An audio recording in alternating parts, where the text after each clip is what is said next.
c'est un État embryonnaire. Ça veut dire quoi? Ça veut dire tout simplement que, en attendant que cette notion soit, n'est-ce pas, intégrée dans les programmes scolaires, à savoir primaire, secondaire et universitaire, il faudrait beaucoup d'étapes.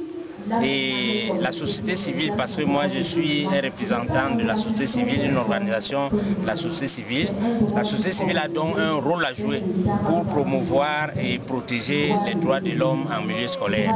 Je vais vous prendre un cas qui vient tout le temps, le cas des viols des enfants en milieu scolaire. Vous convenez avec moi qu'il faut mettre un terme à cela. Et si on ne connaît pas, n'est-ce pas, ces droits en milieu scolaire, on ne peut pas protéger ces droits en milieu scolaire.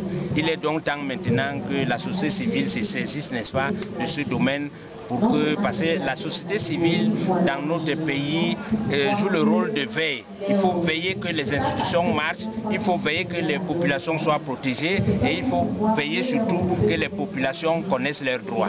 Voilà donc la réponse à la question, si je me suis fait bien comprendre. Merci. Voilà, en termes de viol, parce que c'est très important. Il est arrivé deux fois que le parent dont l'enfant a été violé, parce qu'il est pauvre, parce qu'il est ignorant, le bourreau va lui donner soit de l'argent, c'est pour ça que vous voyez la CONAC là-dedans.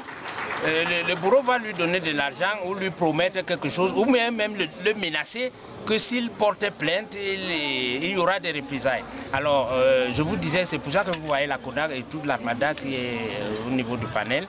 Donc, à ce niveau, le parent doit donc savoir où aller, à qui s'adresser pour pouvoir défendre ses droits. Je vous remercie.